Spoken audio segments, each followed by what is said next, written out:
ایک مسلمان ملک، ایک خدا کو ماننے والے اور ایک ہی نبی کی امت کے ہوس، اقتدار اور لالچ کا کوئی مذہب نہیں ہے، اور اس جنگ کی قیمت اس ملک کے بچے اور نوجوان ادا کر رہے ہیں۔ یہاں مسلمانوں کو بے دردی سے کاٹ رہے ہیں۔ یہ ایک دوسرے کے لیے اتنے ہی بے رحم ہیں کہ شاید ہٹلر بھی یہودیوں کے لیے اتنا بے رحم نہ رہا۔ یہ وہ جگہ ہے جہاں جمہوریت کی امیدیں رات ہو گئی۔ RSF کا بدنام کمانڈر ابو لولو کون ہے کہ اس مہذب دنیا کے کون سے عالمی ہاتھ اس میں ملوث ہیں؟ سوڈان کی جنگ صرف اس لیے جاری ہے کیونکہ اسے علاقائی اور عالمی طاقتوں کی مالی اور عسکری حمایت حاصل ہے، یعنی دکانیں اب بھی کھلی ہیں اور دھندا اسی طرح چالو ہے۔ وہ مہذب ممالک جن کے معاشروں کی ہم مثالیں دیتے ہیں اور وہاں جانے کے لیے ویزا حاصل کرنے کے لیے ہم لائنوں میں کھڑے رہتے ہیں، یہی ممالک اس جنگ کو ختم نہیں ہونے دے رہے۔ دنیا کا سب سے بڑا فضول اور ڈمی ادارہ اقوام متحدہ ہے۔ ابھی کسی کو کچھ نہیں ملا ہے لیکن لالچ پر امید قائم ہے۔ امریکہ اس معاملے میں ابھی چپ کر کے بیٹھا ہوا ہے کیونکہ لالچ کی ابھی کوئی بھی ویکینسی خالی نہیں ہے۔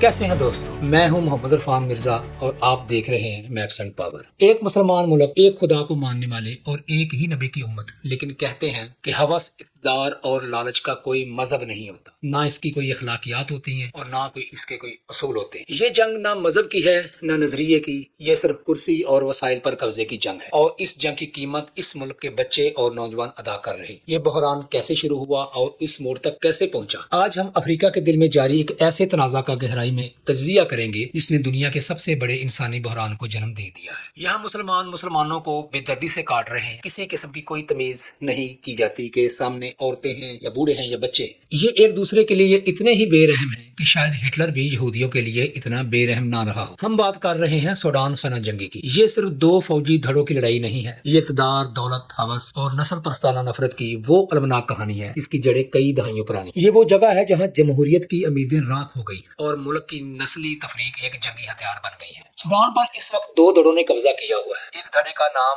SAF ہے اور دوسرے دھڑے کا نام RSF ہے۔ یہ دو دھڑے فوجی طاقت بھی رکھتے ہیں اور مالی طاقت بھی۔ ان دو دھڑوں کا جو را مٹیریل ہے وہ عوام ہے۔ سوڈان کی معصوم عوام اس میں کچلی جا رہی ہے اور پورا ملک لہو لہان ہو رہا ہے۔ آج کے ولاگ میں ہم تفصیل، گہرائی اور شباہت کے ساتھ چار اہم سوالات کے جوابات تلاش کرنے کی کوشش کریں گے۔ نمبر 1، RSF اور SAF کیا ہے؟ ان میں فرق کیا ہے اور یہ لوگ چاہتے کیا ہیں؟ نمبر 2، یہ خانہ جنگی کیوں ہو رہی ہے؟ یہ جنگ کیسے شروع ہوئی؟ ہمارا تیسرا سوال ہے اس میں، اس خانہ جنگی میں کون سے جنگی جرائم ہو رہے ہیں؟ RSF کا بدنام کمانڈر ابو لولو کون ہے؟ اور آخر میں اس میں چوتھا سوال ہے کہ اس مہذب دنیا کے کون سے عالمی ہاتھ اس میں ملوث ہیں؟ کون اس جنگ کو فنڈ کر رہا ہے؟ تو آتے ہیں ہم سب سے پہلے اپنے پہلے سوال کی طرف۔ اس تنازع کی نوعیت کو سمجھنے کے لیے دونوں گروپس یا فورسز کی نسلی اور تاریخی ساخت کا فرق جاننا بہت ضروری ہے کیونکہ یہی فرق جنگی جرائم کی نوعیت کو طے کرتا ہے۔ پہلا جو اس میں گروپ ہے وہ ہے SAF یعنی سوڈانی آرم فورسز۔ اس کے سربراہ عبد الفتاح البرہان ہے۔ یہ سوڈان کی ریگولر آرم فورس ہے جیسے پاکستان آرمی۔ بنیادی طور پر یہ دریائی عرب قبائل، شمالی اور مرکزی سوڈان کی اشرافیہ ہے۔ یہ مرکزی حکومتی طاقت کا روایتی چہرہ ہے۔ نو آبادیاتی دور کی یہ باقاعدہ فوج ہے، ریاستی اداروں اور مرکزی حکومت کی نمائندگی کرتی ہے اور ملک کا یہ مرات یافتہ اور روایتی طبقہ بھی ہے۔ طویل عرصے تک اقتدار پر اجارہ داری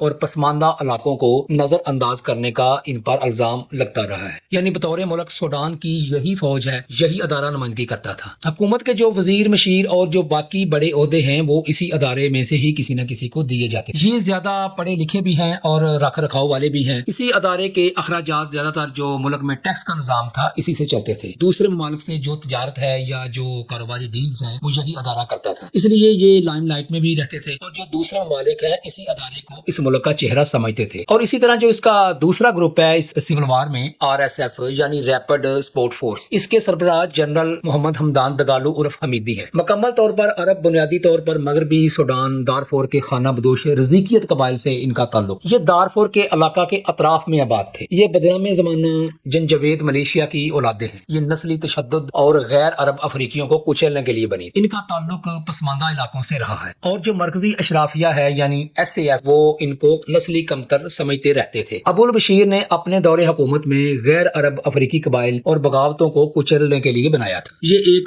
پیراملٹری فورس ہے، یعنی جیسے پاکستان میں رینجرز، FC اور لیویز ہے، لیکن اس فورس کے اختیارات پاکستانی پیراملٹری فورس کی نسبت کہیں زیادہ ہے۔ یہ آزاد حیثیت میں کام کرتی رہی ہے۔ ابو البشیر کے دور میں یہ ڈائریکٹ آرڈر اسی سے ہی لیتی تھی، یعنی یہ ریگولر سوڈانی فورسز کے ماتحت نہیں۔ یہ پوری طرح ایک علیحدہ اور منظم فوج ہے۔ ماضی میں یہ فوج یا ادارہ اپنے اخراجات خود چلاتی رہی ہے، کیونکہ سونے، تیل اور جو باقی معدنی ذرائع ہیں وہ سارے ان کے ہی کنٹرول میں آتے ہیں۔ ان کا یہ سسٹم ابو البشیر کے دور میں ہی بنا تھا۔ ابو البشیر نے ایسا کیوں کیا تھا، اس کے لیے ایک علیحدہ ڈسکشن کی ضرورت ہے۔ سوڈان کی یہ جنگ بنیادی طور پر مرکز بمقابلہ اطراف کی دہائیوں پرانی جنگ ہے۔ ایس اے ایف کی قیادت کرنے والی شمالی عرب اشرافیہ نے ہمیشہ ملک کے وسائل اور سیاست پر اجارہ داری رکھی، جس سے دارفور اور دیگر علاقوں میں شدید محرومی اور ناراضی پیدا ہوئی۔ ڈکٹیٹر عمر البشیر نے اس ناراضگی کو اپنے فائدے کے لیے استعمال کیا۔ جب دارفور کے غیر عرب افریقی قبائل نے بغاوت کی تو انہوں نے ایس اے ایف کو اصلاحات لانے کا حکم دینے کی بجائے آر ایس ایف کو ہتھیار دیے تاکہ وہ نسلی تشدد کے ذریعے ان بغاوتوں کو کچل دیں، اور انہوں نے کچلا بھی۔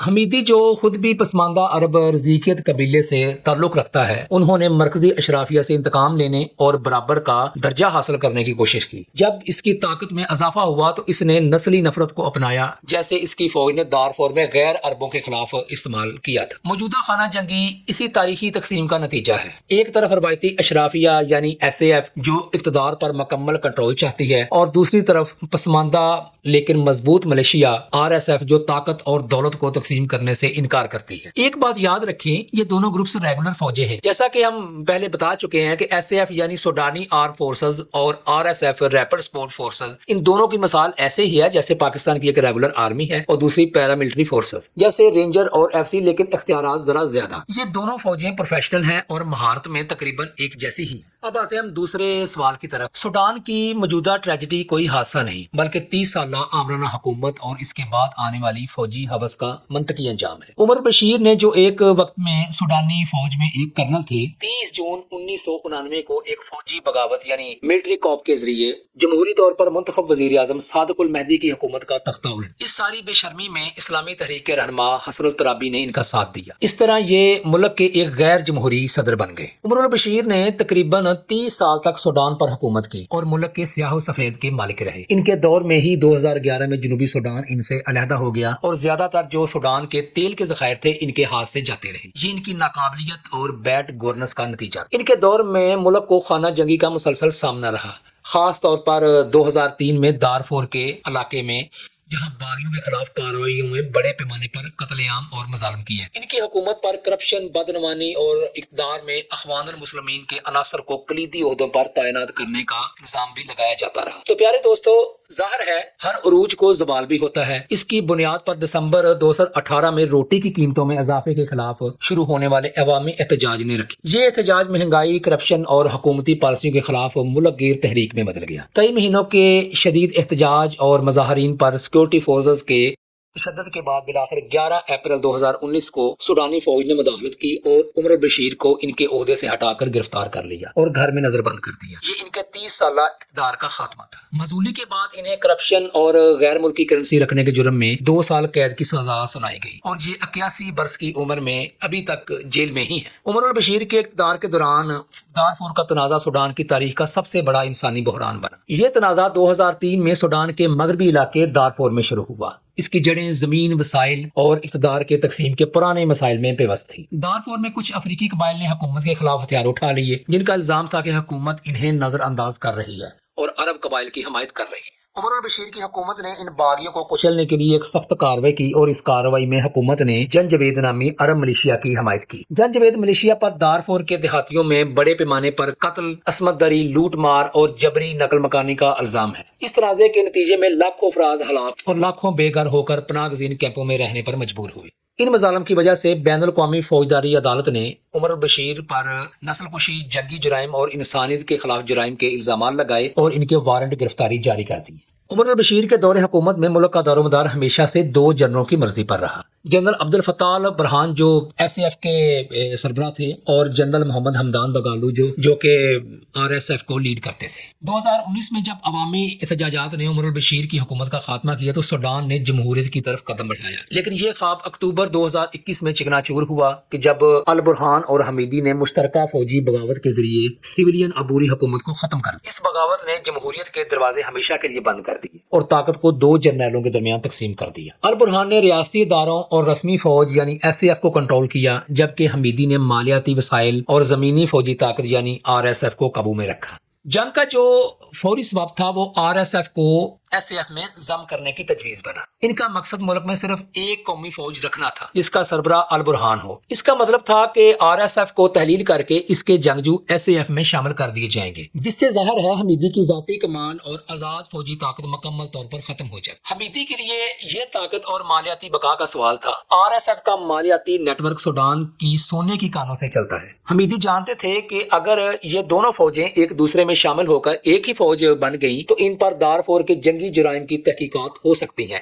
یعنی یہ دونوں جرنیل ایک وقت میں ایک دوسرے پر ذرا بھی اعتبار نہیں کرتے تھے۔ اس لیے RSF نے دونوں فوجوں کو ضم کرنے کی مدت 10 سال تک بڑھانے کا مطالبہ کیا، جبکہ SAF 2 سال کے اندر اندر سب کچھ مکمل کرنا چاہتی تھی۔ جب SAF نے آخری تاریخ دی اور RSF کو حکم دیا کہ وہ اپنی فورسز کو دارالحکومت خرطوم اور اہم شہروں میں فوجی اڈوں سے دور کر لیں تو حمیدی نے اسے جنگ کا اعلان سمجھا۔ 15 اپریل 2023 کو جب RSF نے مروا اور خرطوم میں SAF کے اڈوں پر حملہ کیا تو سوڈان مکمل خانہ جنگی میں داخل ہو گیا۔ یہ ذاتی طاقت اور دولت کو بچانے کی ایک بے رحم جنگ تھی جس سے ملک اور عوام کی تباہی کی قیمت پر لڑا گیا۔ تو اب بڑھتے ہیں ہم اپنے سوال نمبر 3 کی طرف۔ جنگی جرائم کو انفرادی کمانڈروں کے ذریعے انجام دیا جاتا ہے۔ اس تناظر میں ابو لولو کا نام RSF کی وحشت کی علامت بن کر سامنے آیا ہے۔ ویڈیوز جو جاری ہوئیں اگر ان میں دیکھا جائے تو وہ لوگوں کو ایسے قتل کر رہا ہے کہ جیسے اس کو پتہ ہی نہ ہو کہ وہ قتل کر رہا ہے۔ وہ لوگوں کو سامنے بٹھا کر اور بڑے تھوڑے فاصلے سے ایسے گولیاں مار رہا ہے جیسے اس کے لیے یہ کوئی کھیل یا مشغلہ۔ اس کی آنکھوں میں کوئی ندامت نظر نہیں آتی اور نہ ہی اس کے دل میں کوئی رحم محسوس ہوتا ہے۔ اس کا نام ابو لولو نہیں ہے، یہ RSF کا کوئی اور آفیسر ہے جس کا ابھی نام کا پتہ نہیں ہے۔ سوڈان میں عام طور پر ابو لولو عرفیت میں نام رکھا جاتا ہے، یہ ایک کوئی باقاعدہ نام نہیں ہے۔ اس سے پہلے بھی ایک ابو لولو آیا تھا جو واقعی ایک ظالم انسان تھا، یا یہ کہہ لیں کہ وہ ایک جانور تھا اور RSF میں اپنی کسی یونٹ کا کمانڈر تھا۔ اس کا نام علی یعقوب جبریل تھا جو زیادہ بدنام ابو لولو تھا، اور وہ مئی 2024 میں الفاشر کے قریب شدید لڑائی کے دوران مارا گیا۔ ہسپتالوں پر حملے کی خبریں گردش کر رہی ہیں اور ان حملوں میں ابو لولو کا نام بھی آ رہا ہے۔ وہ ایک دوسرا کمانڈر ہے جو RSF کی اس مشترکہ پالیسی کا ایک کردار ہے جس نے الجزیرہ اسٹیٹ کے شہر ود مدنی کو تباہ کیا۔ RSF کے جنگجوؤں نے شہریوں پر منظم حملے کیے اور لاکھوں کو ہلاک کیا، اور جب لوگوں کو ہلاک کیا جاتا ہے عام طور پر ان میں یہ تمیز بھی نہیں رکھی جاتی کہ یہ ہسپتال ہے یا اس میں کوئی مریض ہیں یا ڈاکٹرز ہیں یا نرسیں ہیں۔ اس میں کسی قسم کی کوئی اخلاقیات حتیٰ کہ جنگ کے اصولوں کو بھی ذہن میں نہیں رکھا جاتا۔ یہ جرائم کسی ایک شخص کے نہیں بلکہ RSF کی ایک اجتماعی حکمت عملی ہے تاکہ شہریوں میں خوف و ہراس پھیلا کر مزاحمت کو توڑا جا سکے اور ملک کے بنیادی ڈھانچے کو مکمل طور پر مفلوج کر دیا جائے۔ اور یہ بھی کہا جا رہا ہے کہ اس کمانڈر کو یا اس ظالم شخص کو گرفتار کر لیا گیا ہے، لیکن وہاں پر جو لوکل سورسز ہیں وہ یہ بتا رہے ہیں کہ یہ صرف ایک ٹوپی ڈرامہ ہے تاکہ بین الاقوامی دباؤ سے بچا جا سکے۔ اس کے گرفتار ہونے کے بعد کوئی دوسرا اس کی جگہ لے لے گا اور وہی قتل و غارت شروع ہو جائے گی جو پہلے ہو رہی تھی۔ مغربی دارفور کے صرف جنینہ شہر میں RSF نے 15,000 سے زائد غیر عرب شہریوں کو نشانہ بنا کر قتل کیا۔ 4,400 خواتین اور لڑکیوں کو RSF کے جنگجوؤں نے ریپ کا نشانہ بنایا۔ یہ جب ایک دوسرے کو مارتے ہیں تو کہتے ہیں کہ ہم نسلی صفائی کر رہے ہیں، یعنی کہ جو جنریشن کلینزنگ ہے اس کو نام دیا گیا ہے اس لڑائی کو۔ تو اب بڑھتے ہیں ہم اپنے آخری اور چوتھے سوال کی طرف۔ سوڈان کی جنگ صرف اس لیے جاری ہے کیونکہ اسے علاقائی اور عالمی طاقتوں کی مالی اور عسکری حمایت حاصل ہے، یعنی دکانیں اب بھی کھلی ہیں اور دھندا اسی طرح چالو ہے۔ وہ مہذب ممالک جن کے معاشروں کی ہم مثالیں دیتے ہیں اور وہاں جانے کے لیے ویزا حاصل کرنے کے لیے ہم لائنوں میں کھڑے رہتے ہیں، یہی ممالک اس جنگ کو ختم نہیں ہونے دے رہے۔ یہ شاید پہلی جنگ ہے جس میں امریکہ کوئی زیادہ انوالو نہیں ہے، ورنہ ہر جنگ میں امریکہ کا کوئی نہ کوئی حصہ ضرور ہوتا ہے۔ UAE پر RSF کو فوجی امداد اور ہتھیاروں کی سپلائی، مالی مدد فراہم کرنے کے سب سے زیادہ سنگین الزامات ہیں۔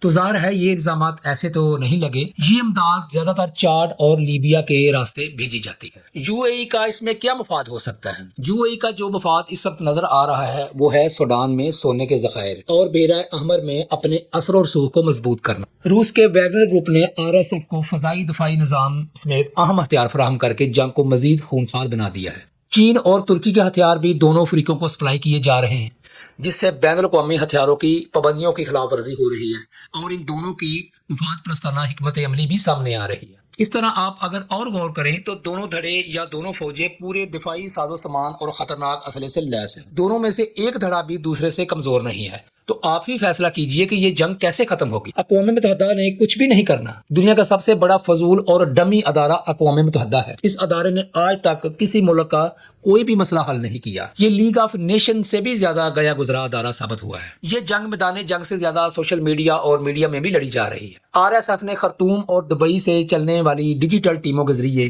ایک منظم غلط معلومات کی مہم چلائی۔ آرما 3 ایک ایسی گیم ہے جسے آپ دیکھ کر اندازہ نہیں لگا سکتے کہ یہ ایک اصل جنگ ہو رہی ہے یا کوئی ایک ویڈیو گیم ہے۔ تو اس گیم کو کافی حد تک استعمال کیا جاتا ہے اور جعلی تصویریں بھی کافی زیادہ استعمال کی جا رہی ہیں۔ کوئی پرانی جنگوں کی ویڈیوز جیسے مطلب یوکرین کی وار ہو گئی یا لیبیا کی وار ہو گئی، اس کو بھی استعمال کیا جاتا ہے اور یہ ایک طرح کا جنگی پراپوگنڈا ہے۔ اس میں RSF کا صرف ایک ہی مقصد ہے کہ اپنے آپ کو مظلوم دکھانا اور جو SAF ہے اس کو ظالم ثابت کرنا، اور اسی طرح جو SAF ہے وہ بھی یہی حربے استعمال کر رہی ہے۔ بعض کا دنیا کے جو جنگی ماہرین اور صحافی ہیں ان کو بھی پتہ نہیں چلتا کہ یہ ہو کیا رہا ہے، کون ظالم ہے یا کون مظلوم ہے۔ اقوام متحدہ اس میں کچھ بھی نہیں کر رہی سوائے مذمت کے اور ترلے منتوں کے۔ امریکہ، کینیڈا، آسٹریلیا اور جو دوسرے اس طرح کے چند ایک ممالک ہیں وہ صرف مذمتیں کر رہے ہیں، تھوڑی سی پابندیاں ایک گروپ کے اوپر اور تھوڑی سی پابندیاں دوسرے گروپ کے اوپر۔ حقیقت میں یہ ممالک کچھ بھی نہیں کر رہے، حالانکہ اگر یہ چاہیں تو یہ جنگ ایک ہفتے کے اندر رک سکتی ہے، لیکن یہ ایسا چاہیں گے بالکل بھی نہیں۔ تو ناظرین، سوڈان کی خانہ جنگی کی کہانی ایک المناک سچائی کا اظہار ہے۔ دو جنرل، ایک تاریخی اشرافیہ SAF کی نمائندگی کرتا ہے اور دوسرا نسلی ملیشیا RSF کی، پورے ملک کو تباہ کر رہے ہیں۔ گاؤں بھی بسا نہیں ہے لیکن لٹیرے تیار کھڑے ہیں۔ UAE براہ راست اس جنگ میں ملوث ہے، یہی فساد کی جڑ ہے۔ ابھی کسی کو کچھ نہیں ملا ہے لیکن لالچ پر امید قائم ہے۔ روس کو دیکھیں، یہ کسی جنگ میں UAE کا مخالف ہے اور دوسری کسی اور جنگ میں UAE کا اتحادی ہے۔ چین اپنی دکان چلا رہا ہے اور ترکی بھی کہتا ہے کہ بھائی مجھے بھی کچھ نہ کچھ بیچنا ہے۔ اسے کہتے ہیں لالچ اور ہوس۔ امریکہ اس معاملے میں ابھی چپ کر کے بیٹھا ہوا ہے کیونکہ لالچ کی ابھی کوئی بھی ویکینسی خالی نہیں ہے۔ جب تک عالمی طاقتیں خاص طور پر UAE اپنی حمایت ختم نہیں کرتی اور اس کو بین الاقوامی سطح پر ان جرائم کا ذمہ دار نہیں ٹھہرایا جاتا، تب تک اس بحران کے ختم ہونے کا کوئی امکان نہیں۔ تو پیارے دوستو، سوڈان کی تباہی ہمیں ایک صاف پیغام دیتی ہے۔ جہاں ذاتی انا، اقتدار کی ہوس اور سیاسی عدم استحکام بڑھ جائے، وہاں ریاست کی بنیادیں کمزور پڑ جاتی۔ آج سوڈان کے حالات دیکھ کر ہمیں یاد رکھنا چاہیے کہ ہمیں اپنے ملک کے اداروں اور سیاسی جماعتوں میں اخلاص اور مفاہمت کو ہر ذاتی خواہش پر ترجیح دینی ہوگی، ورنہ تاریخ بتاتی ہے کہ عوام ہی سب سے زیادہ نقصان اٹھاتے ہیں۔ وطن کی سلامتی کسی ایک ادارے کی ذمہ داری نہیں بلکہ ہر شہری کی سب سے بڑی ذمہ داری۔ دوستو، میں سمجھ سکتا ہوں کہ جو آج کا موضوع تھا تھوڑا سا مشکل تھا، اس لیے اس کو سمجھنے میں تھوڑی سی مشکل ہو سکتی ہے، لیکن آپ غور کریں گے تو انشاءاللہ آپ کو ہر چیز سمجھ میں آ جائے گی۔ آپ اس موضوع پر کیا سوچتے ہیں؟ کیا آپ کے خیال میں عالمی طاقتیں اس جنگ کو روکنے کے لیے کچھ کر سکتی ہیں؟ نیچے کمنٹس میں اپنی رائے کا اظہار ضرور کریں۔ اگر آپ کو یہ تجزیہ پسند آیا تو اس ویڈیو کو لائک کریں، شیئر کریں اور میپسنٹ پاور کو سبسکرائب کرنا نہ بھولیں تاکہ آپ دنیا کے پیچیدہ واقعات سے باخبر رہیں۔ اپنا خیال رکھیں اور اگلے ولاگ کا انتظار کریں۔ شکریہ۔